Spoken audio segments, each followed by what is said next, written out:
মানুহক শুই থকা অৱস্থাত ঘৈণীৰ বুকুৰ পৰা গিৰিয়েকক মাতি নি জেলত লৈ গৈছে, হয় নে নহয় কওক? এই হিমন্ত বিশ্ব চৰকাৰে ডেকা ল'ৰাবিলাকক মাতি নি হকে বিহকে হয় বুকুত গুলিয়াইছে নহয়, ভৰিত গুলিয়াই ঘূণীয়া কৰিছে, হয় নে নহয় কওক? শুই থকা অৱস্থাত আমাৰ এই অঞ্চলৰ দুখীয়া ৰাইজৰ ঘৰবিলাক হয় হাতীৰে নহয় বুলডেজাৰে ভাঙি দিছে। আমাৰ এই মানুহসকলে কৰ্ম কৰি খায়, ৰাতিপুৱা যায় খেতিলৈ, গধূলি আহে বিভিন্ন বজাৰত উৎপন্ন কৰা বস্তুবিলাক বেচে আৰু নিজৰ ঘৰৰ ল'ৰা ছোৱালীক লৈ ভালকে খায়। আমাৰ ল'ৰা ছোৱালী, আমাৰ এই পৰিয়ালবিলাকক চৰকাৰে কিবা দিলে কিবা নিদিলে ইমান ভক্ষেপ নাই, কাৰণ আমি কৰ্ম কৰি খাওঁ। কিন্তু আমাক শান্তি লাগে, ভয় ভাৱটো নাইকিয়া হ'ব লাগে। এই হিমন্ত বিশ্ব চৰকাৰৰ এই ভয় ভাৱটো নাইকিয়া কৰিবৰ কাৰণে আপোনালোকে মোক এটা সুযোগ দিয়ক। মই আপোনালোকক কথা দিছো যে ৰকিবুল হুছেইন ইমান দুৰ্বল নহয়, 50টা হিমন্ত বিশ্বই আমাক লৰাব নোৱাৰে। আপোনালোকে চিন্তা নকৰিব ৰাইজ, আপোনালোকে আমাক সংগত কৰক। আপোনালোকৰ বিপদত একেবাৰে সন্মুখত ৱালৰ দৰে থাকিম ৰাইজ। মই আপোনালোকৰ ৰমজান মাহত আপোনালোকৰ আগত কথা দিছো, আপোনালোকে আমাৰ সংগত কৰক।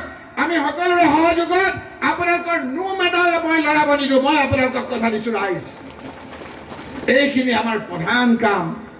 জীয়াই থাকিবৰ কাৰণে আমি আমাৰ প্ৰধান কাম হ'ল নিজৰ পৰিয়ালটোৰ লগত সুখে শান্তিৰে থকাটো।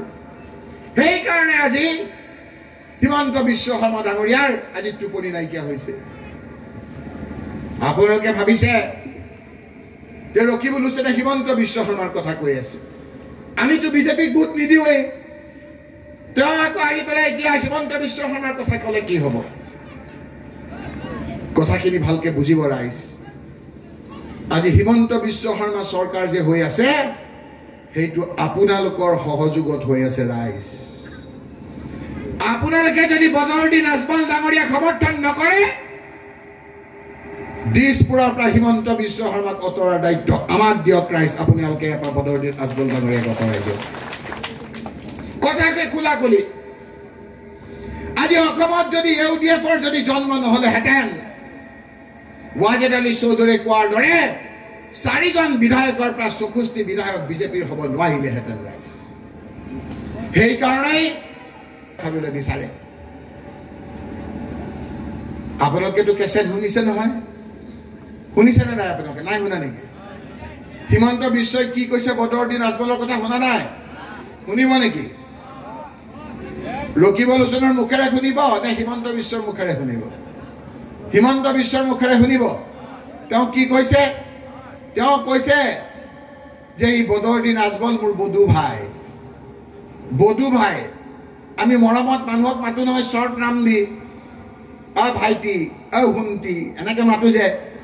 হিমন্ত বিশ্বই বদৰুদ্দিন আজমলক মাতে অ বদু ভাই। বদু ভাইয়ে মই যিটো কওঁ সেইটোৱে শুনে। বদু ভাইক মই যিটো কথা কওঁ সেইটোৱে শুনে। বদু ভাই মই যাক ভোট দিবলৈ কওঁ তাকেই দিয়ে। বদু ভাই মই য'ত ইলেকশ্যন খেলিব দিওঁ তাতেই খেলে। বদু ভাইয়ে বহু দিনৰ পৰা ভাবি আছে যে মই কেতিয়া চিফ মিনিষ্টাৰ হ'ম। এই কথাখিনি হিমন্ত বিশ্বৰ মুখেৰে মই শুনাম। আজি বৰ দুখ লগা কথা এটা। কথাবিলাক অলপ সচেতন চৰ অঞ্চল হ'ব পাৰে, পঢ়া শুনা সচেতন লোক আছে ৰাইজ। যিটো বতৰত দেখিছে এতিয়া কংগ্ৰেছ আমাৰ বিৰোধী পক্ষ সকলো সন্মিলিত প্ৰাৰ্থীসকলৰ সমৰ্থনত ৰাজপথলৈ ৰাইজ ওলাই আহিছে। তৰুণ গগৈৰ সুযোগ্য পুত্ৰ গৌৰৱ গগৈ যোৰহাটত অহাৰ লগে লগে হাজাৰ হাজাৰ ৰাইজ ওলাই আহিছে। কৈছে তৰুণ গগৈ নাই, আজি আপোনালোকৰ অভিভাৱক মই, আমি যোৰহাটবাসী ৰাইজে গৌৰৱ গগৈ ডাঙৰীয়াক আঁকোৱালি লৈছে। গৌৰৱ গগৈ আল্লাহৰ প্ৰত্যাহ্বান কৰি কৈছো বহু ভোটত বিজয়ী হ'ব ৰাইজ। লুৰিণজ্যোতি গগৈ ডিব্ৰুগড়ত বিজয়ী হ'ব, প্ৰদ্যুৎ বৰদলৈ নগাঁৱত বিজয়ী হ'ব, ৰজলীনা তিৰ্কী কাজিৰঙাত বিজয়ী হ'ব। এই খবৰটো মোতকৈ বেছি হিমন্ত বিশ্ব শৰ্মা মুখ্যমন্ত্ৰীয়ে পালে। সেইকাৰণে আজি কি কৰিছে জানে ৰাইজ? বদৰুদ্দিন আজমল ডাঙৰীয়াই কৈছিল নহয় যে মাত্ৰ 3খন চিটত আমি দিম, ধুবুৰী, নগাঁও আৰু কৰিমগঞ্জ, বাকীবিলাকত নিদিওঁ কৈছিল নহয় তো। আজি খবৰ লওক, আজি বদৰুদ্দিন আজমল ডাঙৰীয়াই হিমন্ত বিশ্বৰ কথা মতে কাজিৰঙাত তেওঁলোকৰ উপসভাপতি আব্দুল হকক তেওঁলোকে প্ৰাৰ্থী দিছে ৰাইজ, যাতে কংগ্ৰেছৰ ভোট ভাগ হৈ বিজেপি জিকিব পাৰে। তেওঁ জিকিবৰ কাৰণে উঠা নাই, কংগ্ৰেছৰ ভোট নষ্ট কৰিবলৈ উঠিছে। মই ফটো দেখুৱাই দিম সাংবাদিক বন্ধুসকলক।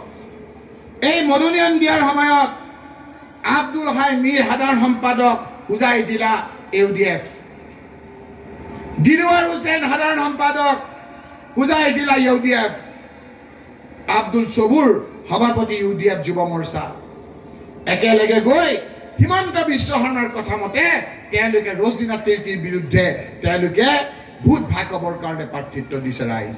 মই আপোনালোকক অনুৰোধ কৰিছোঁ যে সকলোৰে স্বাৰ্থত, আজিতো আপোনালোকে মোক উপৰ্যুপৰি সুধিছে, মই আপোনাৰো উত্তৰ দিম।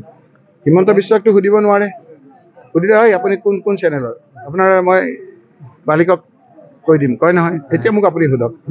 মানে ৰকিবুল হুছেইন ডাঙৰীয়াই হিন্দী আৰু ইংৰাজী ক'ব নোৱাৰে, তেখেতৰ শিক্ষাগত অৰ্হতাৰ প্ৰতি মানে সন্দেহৰ আঙুলি টোৱাইছে এজন বিধায়ক, UDFৰ এজন বিধায়ক। এই সন্দৰ্ভত আপোনাৰ 3টা বছৰ 3টা টাৰ্ম আপোনাৰ মন্ত্ৰী আছিলে, কি কৰিব পাৰিছোঁ নোৱাৰিছোঁ আপোনালোকে দেখা নাই।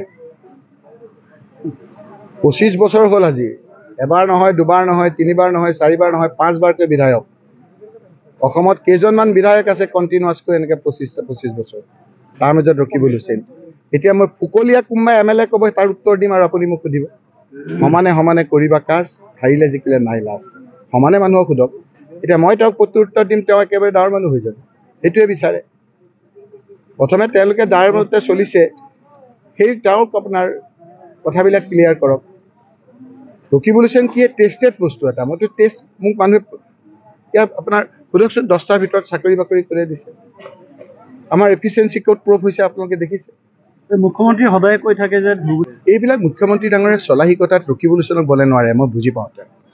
ফাৰ্ষ্ট ফেজ শেষ হ'ব, ছেকেণ্ড ফেজ শেষ হ'ব, ছেকেণ্ড ফেজৰ পৰা থাৰ্ড ফেজলৈ বহুত দিন আছে।